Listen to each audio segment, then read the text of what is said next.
Halo semuanya, balik lagi bareng Garut Motovlog. Kali ini gue bakalan bahas si WR155. Tapi yang bakalan gue bahas kali ini adalah kekurangan ataupun hal-hal apa saja yang harus kalian perhatikan saat membeli WR155. Nah, for your information juga, gue kemarin beli WR155 ini dalam keadaan mungkin 80% orisinil. Karena ada beberapa part yang sudah diganti ataupun beberapa aksesoris yang sudah terpasang. Mungkin yang kalian lihat mungkin ada di wheelset sudah ganti supermoto, terus ada handguard dan lain sebagainya lah. Tapi overall meskipun 80%-nya 20%-nya sudah diganti, tapi ya ini masih seonggok WR orsinilan yang gue lihat. Jadi apa saja yang harus kalian perhatikan saat ingin membeli WR155? Pertama adalah ketinggiannya. Jadi motor ini tuh sangat tinggi ya. Jadi kalau misalkan kalian yang tingginya di 160 ke 170 cm, mungkin angka baiknya jika kalian membeli WR155 itu kalian harus perhatikan part untuk membeli penurun ya, bukan peninggi, penurun.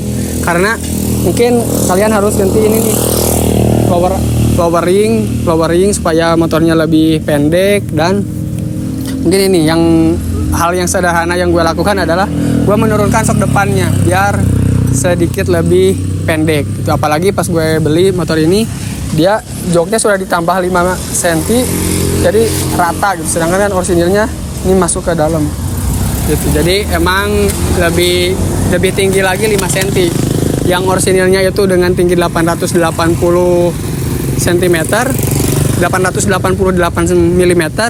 Mungkin ketika ini sudah ditambah 5 cm jadi hampir lebih 900 mm-an. Jadi emang sangat tinggi. Jadi gue akalin dengan mendekin ini. Nah itu. Jadi yang pertama yang harus kalian perhatikan adalah tinggi motornya. Karena motor ini merupakan motor yang seat height-nya tertinggi di kelasnya.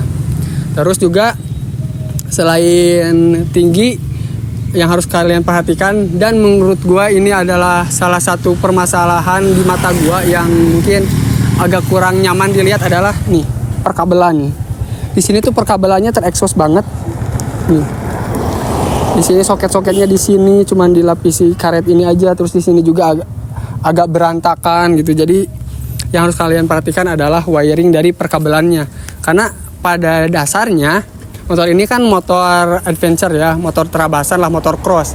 Motor yang emang didesain untuk masuk hutan itu, untuk berjelajah gitu. Kecuali ya kalau misalkan kalian beli motor ini ya untuk dibuat sport moto, buat dipakai di jalan raya, kayak gue mungkin tidak terlalu bermasalah.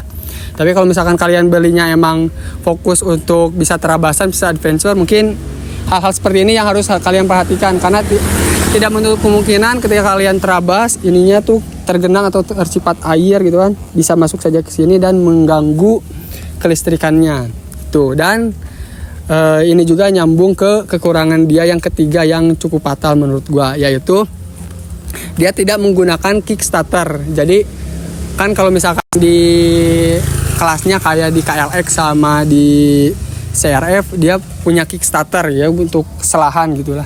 Jadi kalau misalkan ada problem di gunung gitu kan, saat kalian terabasan, saat kalian main motor cross, ya ketika mesin mati, terus ini kan kelistrikannya mungkin ada yang korslet sehingga tidak bisa dihidupkan, itu kalian masih bisa menggunakan kickstarter gitu kan.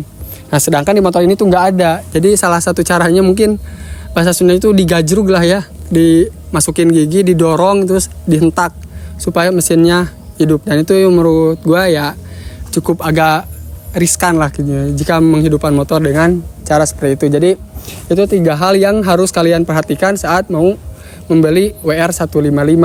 Di balik kelebihannya ya kalian juga harus fokus di 3 kekurangan itu. Jika kalian bisa berdamai dalam artian ya udahlah, motornya emang mau digunakan hanya untuk sekadar di jalan raya, mau tampilan supermoto seperti ini, mungkin ya worth it aja gitu. Kekurangan tadi tidak akan jadi masalah karena tingginya bisa kalian akali dengan lowering kit.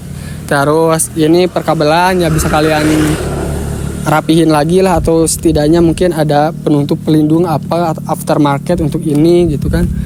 Ya itu aja. Terus mungkin yang keempat tambahan aja sih. Mungkin ini radiatornya, karena radiatornya dia cukup terekspos di sebelah kanan kan. Jadi akan sangat beresiko ketika mendapatkan benturan-benturan ketika kalian pakai motor ini di off-road, jalanan off-road. Karena jalan off-road kan tidak terprediksi seperti apa, entah ada dahan pohon yang melintang atau entah jatuh atau apa. Ini tuh riskan sekali terkena benturan. Karena di sini juga pelindungnya hanya ini besi di sini, dan sedangkan untuk bagian depan pelindungnya hanya menggunakan plastik aja. Oke, segitu aja dulu untuk video kita kali ini. Demikianlah kurang lebih 4 kekurangan atau 4 yang harus kalian perhatikan saat membeli WR155. Jika kalian suka dengan video ini, silahkan like. Jika ada masukan dan saran, silahkan tulis di kolom komentar. Dan jika ingin mengetahui video-video selanjutnya dari channel ini, silahkan klik subscribe dan nyalakan lonceng notifikasinya. Saya Gat Motovlog, salam motovlogger.